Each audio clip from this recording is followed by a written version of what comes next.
He was a monster in a $1,000 suit, and she was the moth drawn to his flame.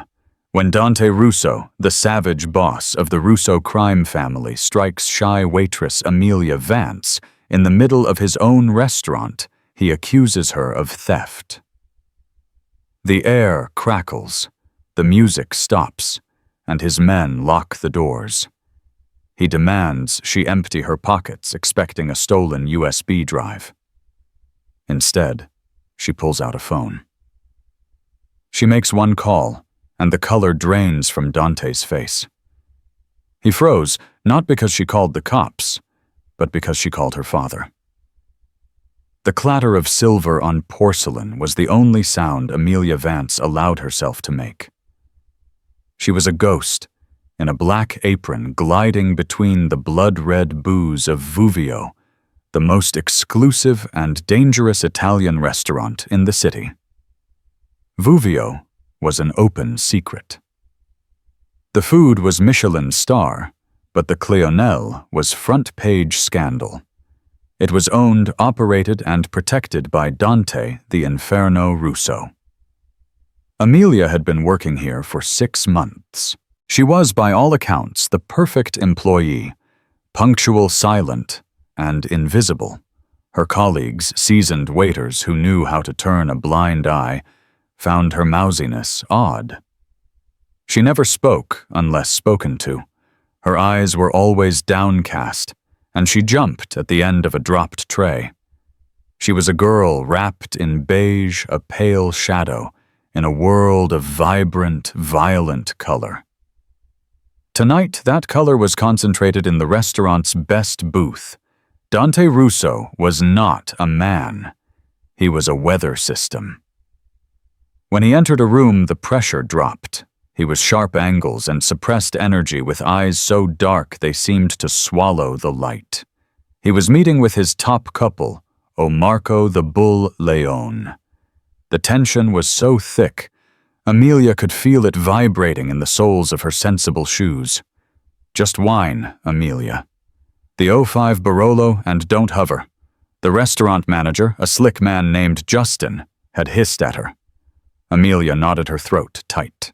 She retrieved the bottle from the cellar, her hands shaking so badly she nearly dropped the $100 corkscrew. She navigated the floor, her focus entirely on the tray in her hand. Dante was furious. He what? He growled, leaning across the table. Marco, a broad-shouldered man, looked pale. Sal Marone, he hit the shipment at the docks.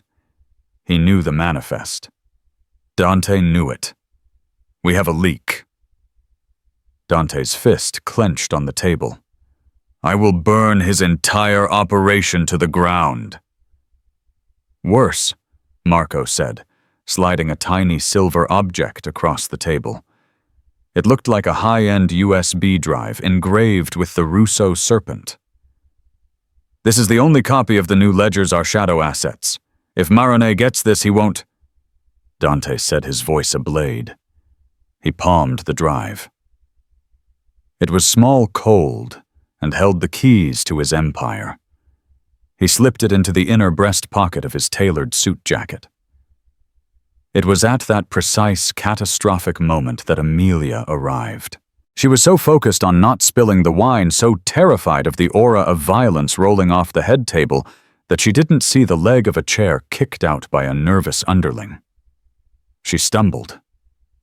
It wasn't a dramatic fall, but a fatal lurch. Amelia, the tray, and a 2005 bow went flying. The dark red wine, the color of old blood, arced through the air and splashed directly onto the front of Dante Russo's pristine white silk shirt. A collective gasp sucked the air from the room. The string quartet stopped, a violin string whining into the sudden, terrifying silence. Amelia was frozen, her body drenched in wine, her face paper white. I'm so sorry, Mr. Russo. I didn't. Dante Russo looked down. The wine was spreading across his shirt, a grotesque parody of a gunshot wound. He hadn't moved. He simply looked at the stain, then at the girl. "Clean it up," he said, his voice dangerously quiet. Amelia fumbled for her napkin, her hands shaking violently. She reached out, dabbing uselessly at the expense of silk. She was too close. Her head bowed, her scent faint like chamomile, and fear filling his nostrils. Dante felt a sudden, inexplicable shift, a weightlessness. He pushed her back, not gently. "Get off me." His hand went instinctively to his inner pocket, the one that held the ledger. He patted. Nothing. He patted again, his movements becoming frantic. He stood up, ripping open his jacket. The pocket was empty. His eyes snapped around the room. Marco, no. The waiters, no. His men, Luca and Nino, were at the door. There was only one person who had been close enough. One person who had touched him. He looked at Amelia, who was now trembling so hard she looked like she might vibrate apart. "You," he whispered. "Mr. Russo, I'll pay for the shirt. The shirt." A low, dangerous laugh rumbled in his chest. He grabbed her by the wrist, his grip like a steel trap. "You think this is about the shirt?" He dragged her upright. She was frail in his grasp like a baby bird. "What did you take?" he demanded, his voice echoing in the silent room. "To take nothing. I spilled the wine." "Don't lie to me," he roared. He shoved his other hand into her apron pocket, ripping it. Keys, a lip balm, and a few dollars in tips clattered to the floor. "Dante, calm down," Marco said, rising. "She's with Marone." Dante yelled, the realization hitting him like a physical blow. The shy waitress act. It was perfect. A plant, his shipment, his ledger, all in one night. Sal Marone was laughing at him. I don't know any Marone." Amelia cried, tears finally breaking free. Carving clean paths through the wine splattered on her cheeks. "Empty your pockets," Dante commanded. I have nothing. The humiliation, the rage at his own stupidity, the violation of his security, it all coalesced into a single point of fire. He saw her tear-streaked face, not as a terrified girl, but as a treacherous liar. He drew back his hand. Slap. The sound was as sharp and final as a gunshot. Amelia's head snapped to the side. A bright red handprint bloomed instantly on her pale cheek. The room fell into a silence so profound it was almost deafening. Dante's own hand stung. He breathed heavily, the adrenaline fading, replaced by a cold certainty. "You are a thief," he hissed, his face inches from hers, "and a liar.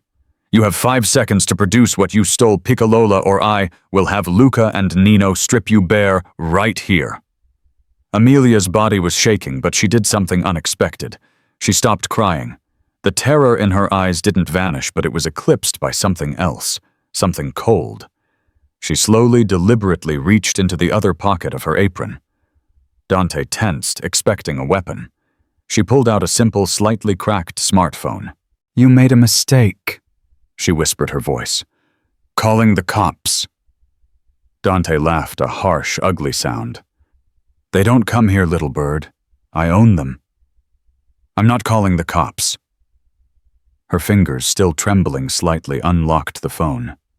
She went to her contacts, scrolled to a single entry, and pressed dial.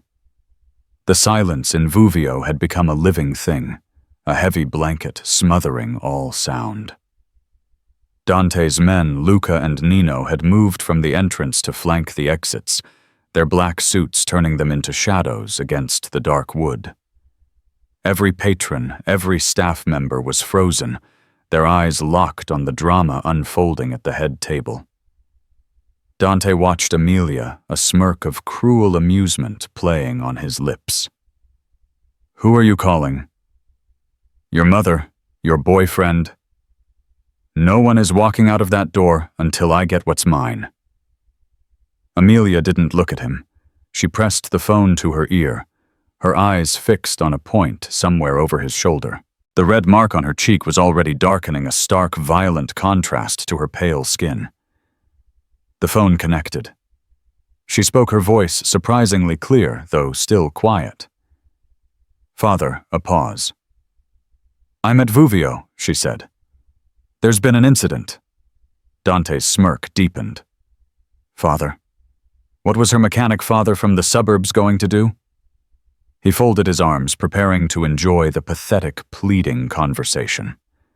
Amelia listened, her expression unreadable. Yes, he is. His name is Dante Russo." At the mention of his own name, Dante felt a flicker of annoyance. She was using his name to her father. "He thinks I stole something."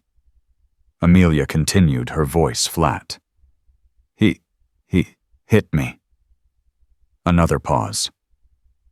Dante watched as the last bit of color drained from her face, but it wasn't from fear. It was from a deep, controlled rage. "Okay," she said softly. "He's right here." She turned the phone around, holding it out to Dante. The screen was dark. "What is this?"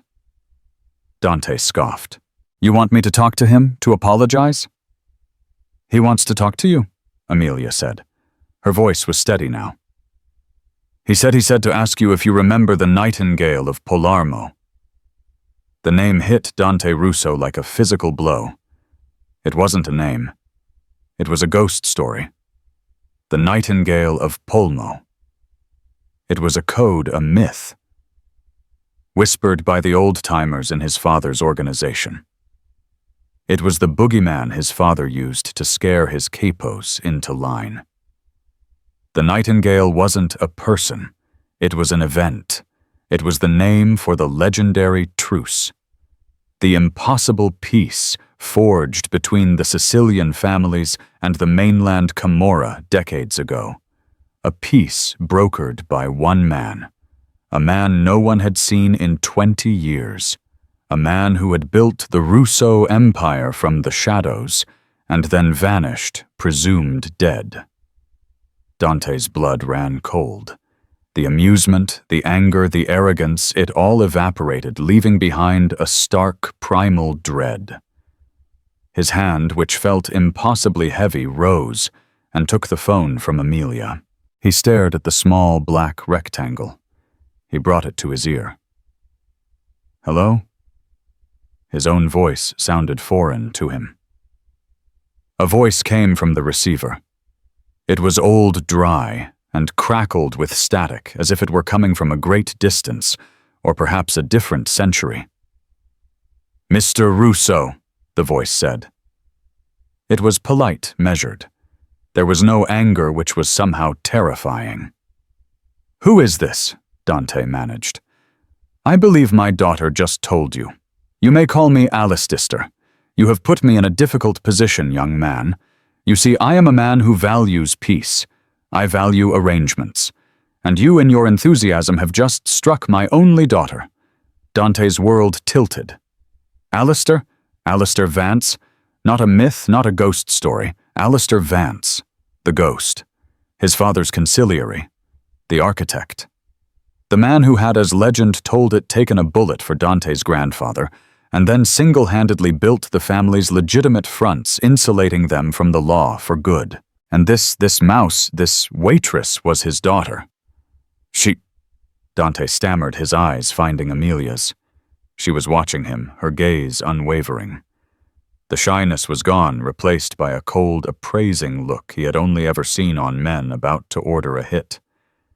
"She is my blood, Mr. Russo." Alistair's voice crackled. "And you have drawn it in public. This is not the Russo way. This is the Marone way. Sloppy, impulsive." The insult hit harder than the slap. I was misinformed," Dante said, the words tasting like ash. "There was a theft, A security breach. My daughter, the voice said, its tone hardening for the first time, is not a thief. She is a Vance. We do not steal. We build, and we endure. A pause. You will find what you are looking for. It is not on her person. How? How do you know? Because I placed her there, Dante.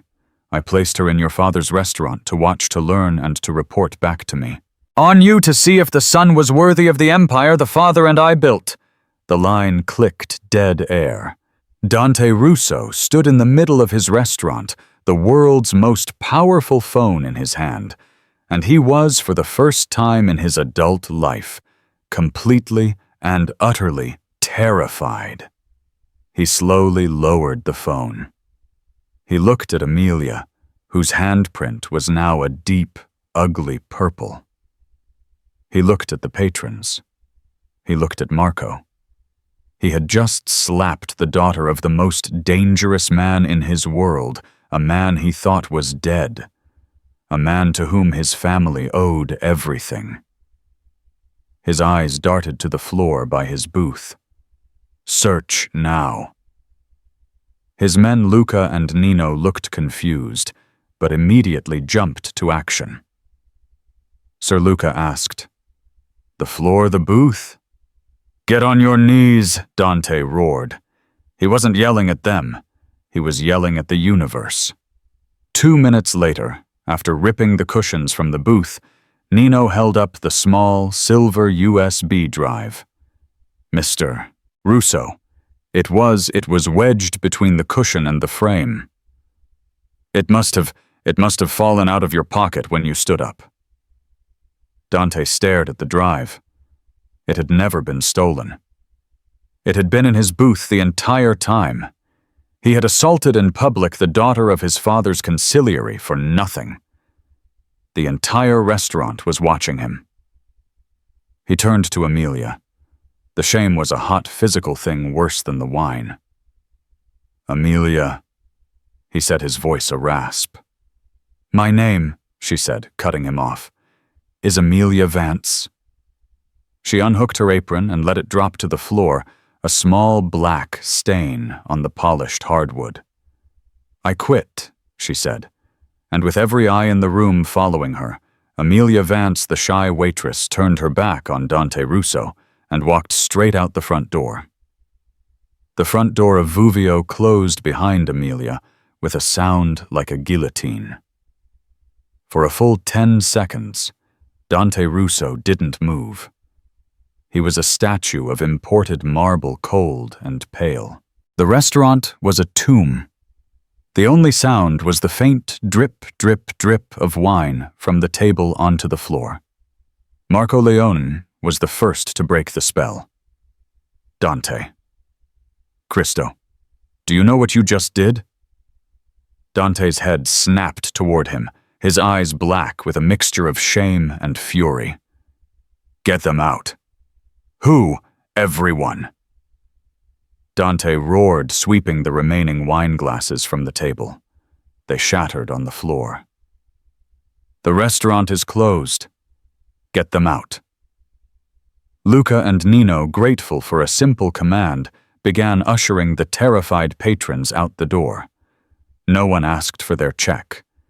Within 90 seconds, the restaurant was empty, save for Dante, Marco, and the staff, who were huddled by the kitchen.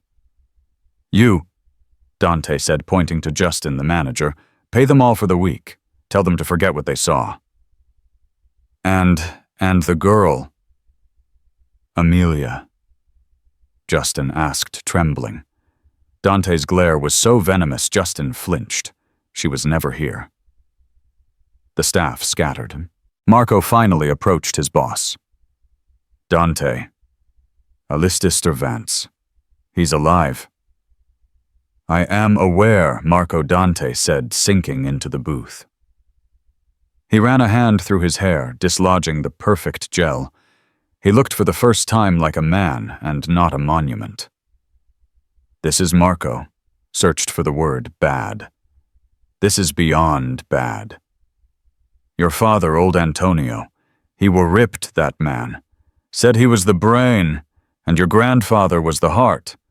When Alistair vanished, your father spent 10 years and millions of dollars trying to find him. He thought the Camorra had gotten him. He's been alive this whole time, Dante mused, staring at the empty doorway. And he put his daughter, his only daughter, to work as a waitress. To watch you. Marco supplied his face grim. That's what he said, to see if the son was worthy. Dante slammed his fist onto the table and I showed him a brute, a thug. I showed him Sal Marone. The name tasted like poison. She called you impulsive, Marco added unwisely. I heard her. Marco Dante stood pacing. His mind was racing, not in the linear, strategic way his father had tried to teach him, but in the chaotic, inferno-driven way that had earned him his nickname. He had been played from the beginning. Alistair Vance had put his daughter in Dante's most prized possession, his flagship restaurant, as a secret auditor. She wasn't a waitress. She was a spy. And Dante had not only failed the test, he had set the entire school on fire. The slap. He could still feel the sting on his own palm. See the look of pure, unadulterated shock on her face before the coldness set in. He had struck an unarmed woman in public. His father, Antonio Russo, would have shot him in the leg for such a lack of control. He'll ruin us, Dante whispered. Alistair Vance knows where every legitimate dollar is buried. He designed the entire system if he goes to the feds. He won't, Marco said. He's old school. He won't go to the feds. He'll go to the commission. Or worse, he'll go to Marone. That was the thought that stopped Dante cold. Sal Marone, his chief rival, a man who dealt in human trafficking and fentanyl, a man who represented everything the old-school Russo family despised. If Alistair Vance, the ghost, lent his reputation and his brilliance to Salarone, it would be the end of the Russo empire. No. Dante said, a new cold resolve settling in. He won't. This was a test, and I failed. Now I fix it. How? Marco asked. You can't unslap the daughter of the ghost. No, Dante said. But I can show him I'm not the animal he thinks I am. I can show him I can protect his daughter better than he can. He pulled out his phone and dialed Luca, who was standing guard outside. Luca, where is she? The girl. Boss, she's walking, just walking. Follow her. Don't engage. Don't be seen. I want an eye on her 24/7. She is now the most important asset we have. If a single hair on her head is touched, I will hold you personally responsible. Do you understand, yo? Yes, boss. But what if Marone's men? The thought had not occurred to Dante. The incident, it was public. Sal Marone had eyes everywhere. He would hear that Dante Russo had publicly assaulted a waitress. He wouldn't know why. He would just see the chaos. And then he would see her, the girl who caused the chaos. Marone would assume, as Dante had, that she was a rival. Or worse, he would see her as a new exploitable weakness. A way to get at Dante. She went into a bodega. Boss Luca reported, his voice nervous. Bought a bottle of water and a bus pass. A bus pass? The daughter of the man who secretly owned half of downtown was riding the bus. Don't let her out of your sight, Dante ordered, and hung up. He turned to Marker. Get the car. We're going to her apartment. Dante, is that a good idea? You're the last person she wants to see. I'm not going to apologize, Dante said, grabbing his blood and wine-stained jacket. He put it on the damp silk clinging to him. He wanted to remember the feeling, the humiliation. I'm going, he said, to offer her a new job. She quit being my waitress. Fine, she can be my guest. Guest, Marco repeated, understanding the dark implication. You mean a prisoner? Dante checked his reflection in the dark glass of the restaurant window. The red handprint on Amelia's face was seared into his memory. I mean, Dante Russo said, his voice flat, that Amelia Vance put his most valuable possession in my restaurant, and tonight I let it walk out the door. I'm just going to retrieve my property. Amelia Vance lived in a part of the city that Dante Russo only ever saw from the tinted windows of his armored Escalade. The Heights was a generous name for a neighborhood of 5-story walk-ups, crumbling fire escapes, and the persistent smell of damp pavement and street vendor hot dogs. Luca's voice was a nervous buzz in Dante's earpiece as he and Marco sat in the idling car a block away. Boss, she's just sitting on the steps of her building. She's been there for 20 minutes, just staring. Dante watched the street. It was too open. Too many shadows. Is she alone? Yeah. Wait, hold on. A pause. A car. Black sedan just passed. Slow twice. Dante's knuckles turned white on the steering wheel. Plates, standard rental. But the driver, he looks like one of Marone's. It is one of Marone's, Dante hissed. It's the Weasel Petrucci. I saw him at the fights last month. Sal Marone. It had taken him less than an hour. The serpent was fast. Marone wouldn't know who Amelia was. He would just know that she was the center of a very public, very violent outburst from Dante Russo. And in their world, any public display of emotion was a vulnerability to be exploited. Marone would see Amelia as one of two things. A new unknown player he could recruit, or a pawn he could use to leverage against Dante. Either way, she was a target. Boss, the sedan is parking, Luca said, his voice tight. 2 men getting out. They're walking towards her. Move in, Luca, Dante ordered. Lethal if you have to, boss. No. Wait. Dante and Marco were already out of the car, moving fast, their long coats hiding the hardware beneath. They rounded the corner just in time to see the 2 men broad-shouldered and obvious stop in front of Amelia. She hadn't moved. She was sitting on the top step, her knees drawn to her chest, looking small and exhausted. The angry red mark on her face was visible even in the dim streetlight. Amelia, is it? The Weasel asked, his voice a slimy imitation of politeness. Amelia looked up, her face blank. Tough night, huh? We heard you had a disagreement with your boss, Mr. Russo. He's got a bad temper, that one. Amelia said nothing. See my boss, Mr. Marone. He's a much more reasonable man. He values talent, and he thinks maybe you and him, you have some common interests, namely a dislike for Dante Russo. He'd like to talk to you, offer you a better position. Amelia finally spoke, her voice a dry rasp. I'm not interested. The Weasel laughed. Oh, sweetie, I don't think you're in a position to be not interested. Mr. Marone insists. You're coming with us. He reached for her arm. Don't, Amelia said. The word was quiet, but it carried an edge of steel that hadn't been there at the restaurant. That's cute. The Weasel grabbed her. I said Amelia repeated, don't. She moved. It wasn't a waitress's move. She didn't flail or scream. She dropped her weight, twisted her body, and drove the heel of her sensible black shoe directly into the Weasel's kneecap. There was a wet, sickening crunch.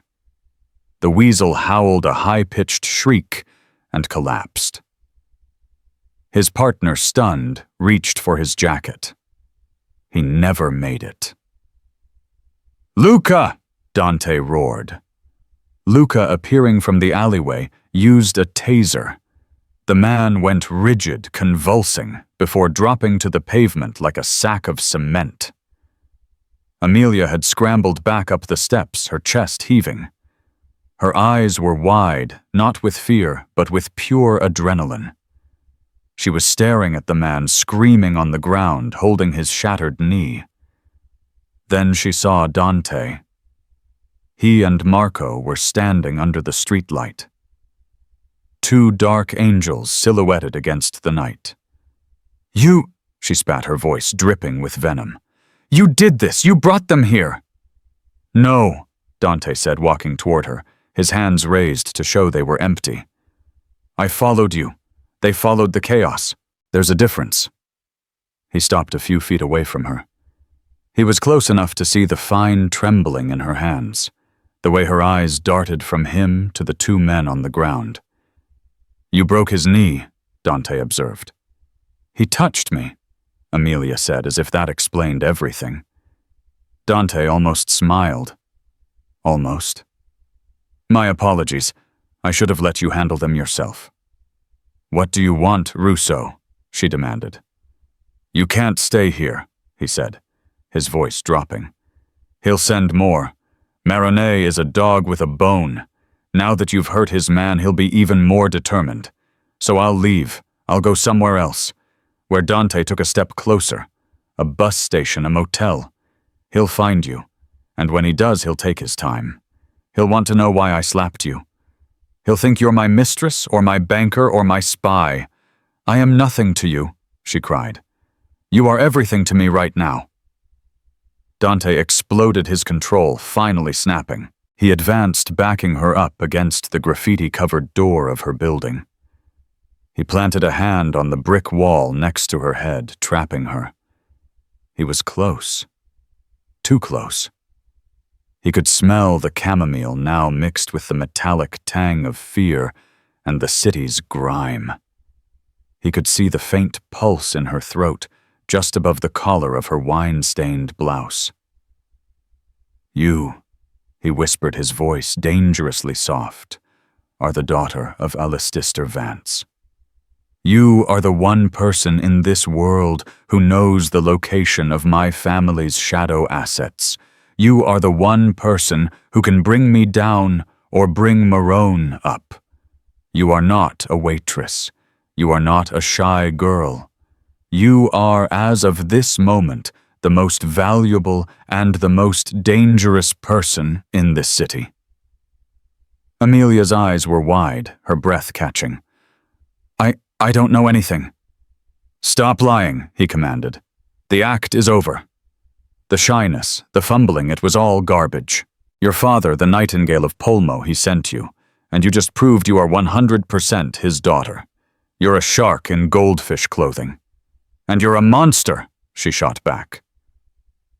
"Yes," he agreed, his dark eyes boring into hers. "I am. But I am the only monster who can protect you from the others. Marone's men are outside. Your father is wherever your father is. You have no one except me." He leaned in his lips, almost brushing her ear. "You are coming with me, Amelia Vance. You are going to stay in my house, eat my food, and breathe my air. You will be my guest, and you will not leave my sight until I have dealt with Sal Marone, and until your father and I have had a conversation." He pulled back his gaze, dropping to her lips, then back to her eyes. "This is not a request." Behind him, Marco had the weasel muffled and was dragging him into the black Escalade.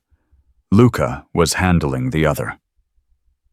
You're kidnapping me," Amelia whispered, the full weight of the situation finally crushing her adrenaline-fueled bravado. "I am protecting my investment," Dante corrected her. He offered her his hand. Not the one that had struck her. The other one. "Your father wanted you to see if I was worthy of his empire." Dante said, "You're about to find out." Amelia stared at his hand. It was large, unblemished, and radiated power. It was the hand of a killer and a king.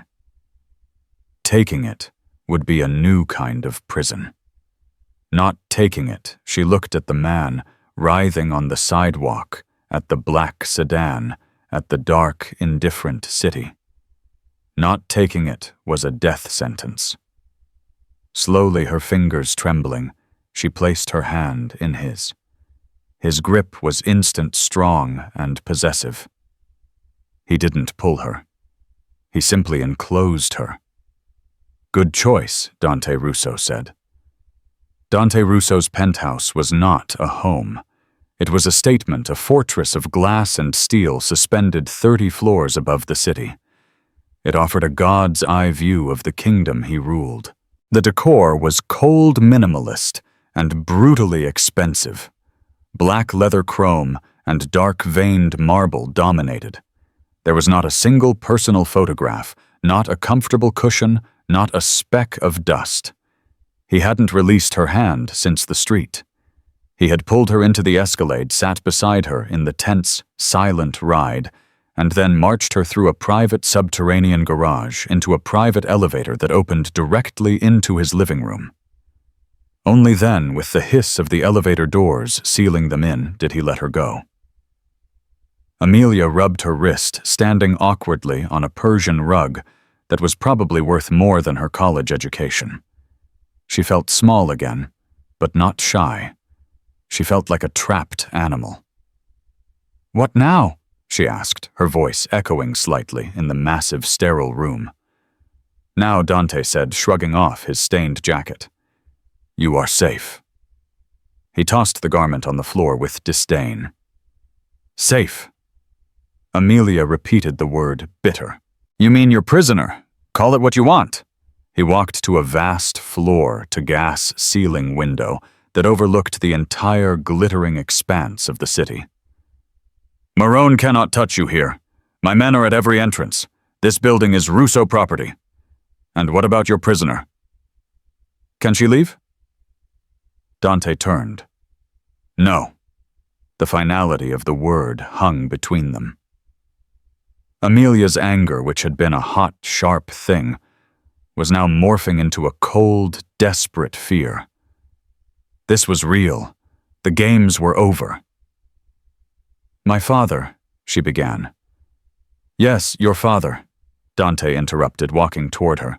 He stopped at a massive marble-topped bar and poured 2 glasses of amber liquid. He wasn't asking if she wanted one. "He's the entire reason we're in this mess. He sent you to spy on me. He sent me to observe." Amelia corrected her voice, shaking. He worried about you. Your father, Antonio, he was his friend. He said your father worried your temper would be your downfall." "My father is dead," Dante said flatly. He pushed a glass across the bar toward her. "And my temper is what keeps my enemies at bay." "Your temper," Amelia said, ignoring the drink, "is what got me slapped, accused of theft, and put on Sal Marone's radar. Your temper is a liability." He slammed his own glass down, the liquid sloshing. "And your deception is what? A virtue, 6 months. Amelia, you served me coffee. You smiled. You pretended to be terrified of your own shadow, all while judging me for your phantom father. He's not a phantom. He's a ghost, a story. The Nightingale of Palermo." Dante scoffed. "Why that name? What does it even mean?" Amelia hugged herself, her gaze dropping to the floor. "You don't know. It was a truce. That's all I know." "It was more than a truce," she said softly, her voice taking on a narrative quality, as if she were reciting a lesson. "It was a song. The families in Sicily were at war. The Camorra were moving in. Blood was in the streets. Your grandfather was about to lose everything. My father was sent in. He was young, just a conciliary. He didn't use guns. He used words." She looked up, her eyes locking with his. He met with all 5 family heads separately. He learned their fears, their prides, their secrets. He found out one was skimming from the Camorra. Another's wife was sleeping with a rival's son. He learned everything, and then he brought them all into one room. And he sang. He sang, Dante asked, incredulous. Metaphorically, Amelia said, rolling her eyes, a flash of the real her. He laid out every secret, every sin, one by one. He showed them how they were all interconnected, how their own greed and secrets were destroying them. He sang them a song of their own destruction. And then he offered them a way out, a new arrangement, a new piece, the Nightingale Song. It brought peace for 30 years, but it was also a threat. A threat the nightingale. Amelia said her voice dropping only sings when it's dark, and it only sings to warn of death. He promised them peace, but he also promised them that if any one of them broke the arrangement, he would be the one to orchestrate their end. The song was a truce, but it was also a death sentence for traitors. Dante stared at her, the pieces finally clicking. He wasn't just a negotiator. He was an executioner. He was a strategist, Amelia corrected. He built your father's empire by making him the one man no one dared to cross, because they were more afraid of my father's mind than your grandfather's gun. A heavy silence settled between them. Dante looked at this small, wine-stained woman who spoke of empires and executioners. He saw for the first time the steel beneath the silk. The shy waitress was a role, a costume, and he had ripped it off her. He felt a new, unfamiliar emotion, not just anger, not just shame. It was respect, and more terrifyingly attraction. Not to the shy mouse, but to the shark. He was staring at the mind that had built his world. He's been watching me, Dante realized aloud. Through you this whole time. He wanted you to be great, Amelia whispered. Like your father. My father was a good man, Dante said. But he was weak. He let sentiment, he let debt rule him. This debt to your father, he obsessed over it. It wasn't a debt, it was a partnership. It was a chain. Dante snapped. And you know what, I'm glad I failed the test. I am not my father. I am stronger by hitting women, she shot back. The words landed a bullseye. His face hardened. He walked toward her, slow, deliberate, a predator. That he set his voice a low growl. Was a mistake, a strategic error, one I will not make again. He was in her space again, but this time it was different. He wasn't just angry. He was curious. But you, he said, you made a mistake too. I did. Yes, you let me see you. He reached out his hand, stopping just shy of her face. His index finger traced the outline of the fading red mark on her cheek, not touching her, just hovering a whisper of heat. You let me see the nightingale's daughter. And now that I have his gaze was intense, possessive. I find I am not inclined to let you go. Ever. Amelia's breath hitched. This was not safety. This was a different kind of danger, a more complicated, terrifying, and alluring one. The moment was shattered by the ding of the private elevator. Both of them spun. Dante's hand went to a gun holstered at the small of his back, a gun she hadn't even known was there. The doors hissed open. It was Marco. He looked panicked. Dante, he said, breathing hard. We have a problem, a real problem. What is it, Marone? No, Marco said, holding up a tablet. Worse, I got a call from one of my father's old contacts in Sicily. And Dante, Amelia Vance, the ghost. He's not in hiding. Dante looked at Amelia, then back at Marco. What do you mean, I mean? Marco said, his face pale. Amelia Vance can't go to the commission. He can't go to Sal Marone. He can't do anything. Marco turned the tablet around. It was an Italian newspaper's obituary page. Amelia Vance, Marco said, died 6 months ago. The words hit the sterile air of the penthouse and shattered the tension, replacing it with a cold, sharp-edged confusion. Dead. Dante's voice was a disbelieving whisper. He snatched the tablet from Marco. The obituary was clear, dated 6 months prior. Amelia Vance, 72, Beloved father passed peacefully at his home in Polmo. There was a photo, an older man sharp-eyed and smiling with Amelia's distinct jawline. Dante looked from the tablet to Amelia. His mind, a high-speed calculator of threats and angles, simply stopped. Six months ago, he stammered. But the call, I talked to him. I heard his voice. Amelia was perfectly still. Her face was a mask, but her eyes were a swirling storm of emotions. Amelia, Dante said, his voice dangerously soft. The call. She didn't answer. Amelia, he barked. She flinched, the spell broken. A single tear traced a path down her cheek, navigating the faint, purpling shadow of his handprint. My father, she whispered. Her voice cracking was a strategist. She walked to the window, turning her back on him, and looked down at the city lights. He was the greatest chess player in the world. He planned for everything, every contingency, every betrayal, every possible failure. What are you saying? Dante demanded, following her. She turned. Her face was a ruin of grief and defiance. He knew he was dying. Cancer. He spent his last year getting his affairs in order, and his last affair was me. She tapped her chest. He knew I'd be alone. He knew the world he lived in. He knew that his arrangements and truces would only last as long as the men who feared him. He knew someone like you would eventually test the boundaries. The call. Amelia, Dante pressed, his patience gone. It was a recording. She cried, the confession tearing from her. A dead man's switch, a series of recordings on my phone.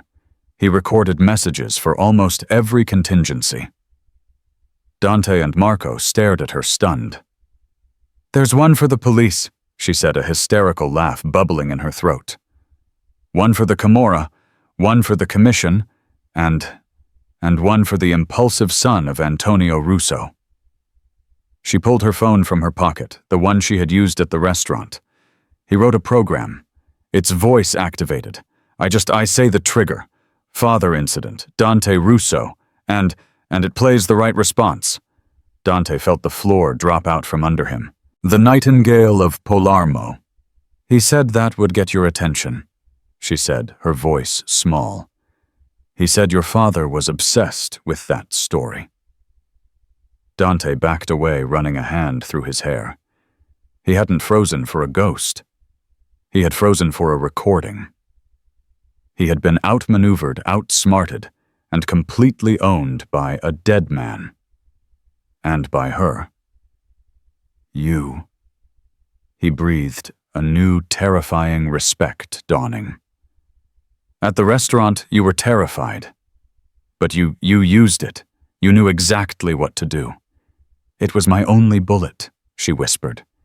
He told me to use it only if my life was in danger, or if I couldn't be the shy waitress anymore.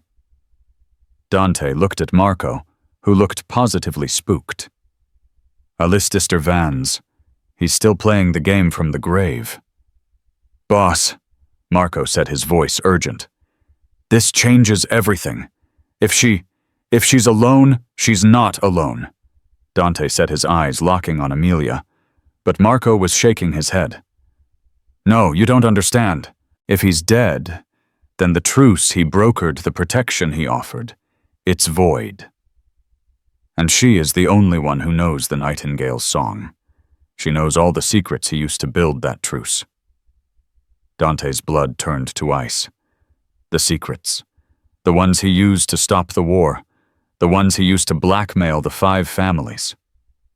Marco clarified. The affairs. The skimming, all of it. Dante, she's not just his daughter. She's his ledger. She's the living key to all the old sins.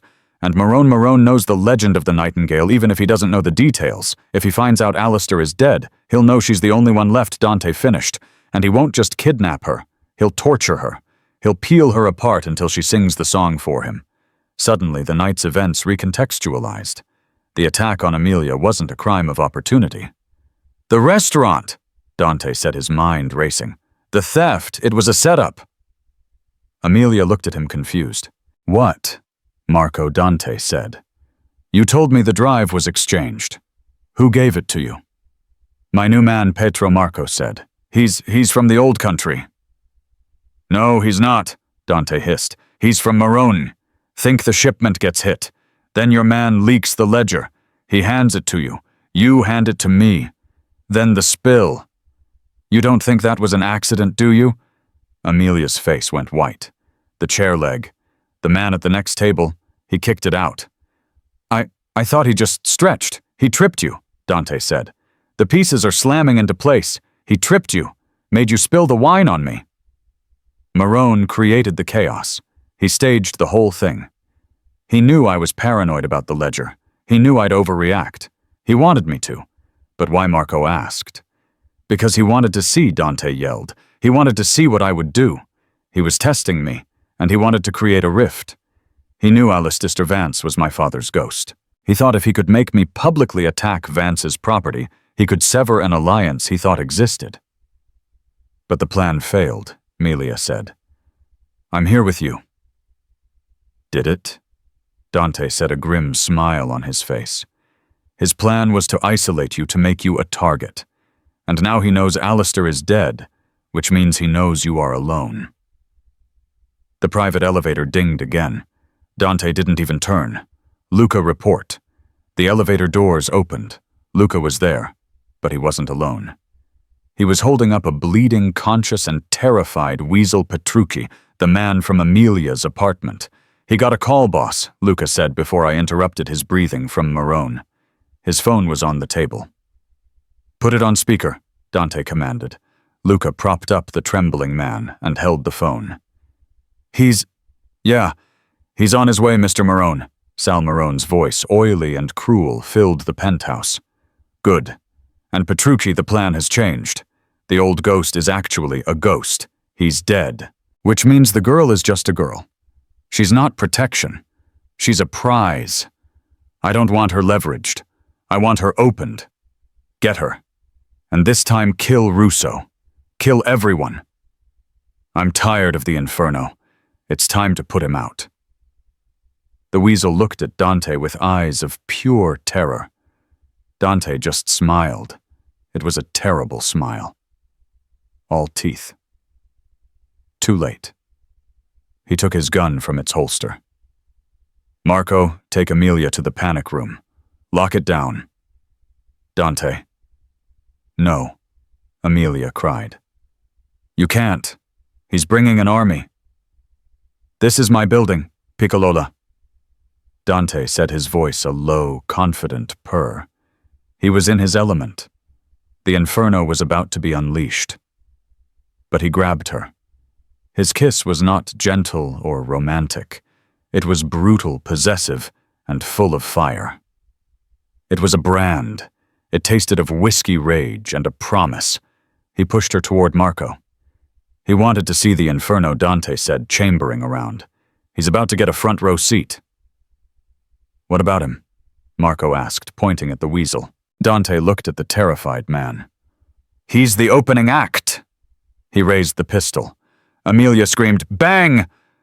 Amelia was a prisoner in the steel-lined dark, a strategist reduced to a pawn. The air in the panic room was stale, but she could still hear the war outside. It was a symphony of destruction, shouts, the heavy thump of automatic fire, the shattering of glass, and then a series of final punctuated bangs. Silence fell like a shroud, heavier and more terrifying than the noise. She weighted her heart, a cold stone in her chest, counting the seconds. Was he dead? Had Marone won? A heavy metallic thud echoed on the steel door. Amelia Dante's voice. It was not a call. It was a command. Ragged, exhausted, but victorious. Her hands, slick with sweat, fumbled with the internal latch.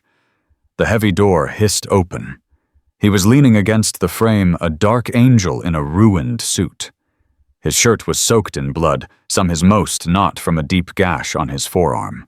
His face was a mask of bruises and grime, but when he saw her, he almost smiled. She stepped out into the chaos. The penthouse was a smoking ruin. The massive floor-to-ceiling windows were spider-webbed with bullet holes. The marble bar shattered. Marone's men were scattered across the floor, dark stains on the white rug. Luca was in a chair. Marco already patching up his shoulder. "Marone," she whispered.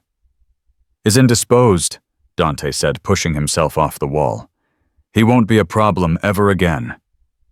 He walked toward the broken window, the cold night air whipping into the room. "They came into my home. They tried to take what was mine." He turned his dark eyes, pinning her. "Am I yours?" she asked, the words barely audible. He stalked toward her. "You," he said, "are the daughter of Alistair Vance. You hold the nightingale's song. You are the most brilliant, deceptive, and dangerous woman I have ever met. And you've been using your father's memory as a shield." "It was all I had," she whispered. "No," he said, stopping inches from her. "Your father sent you to see if I was worthy of his empire. I failed his test."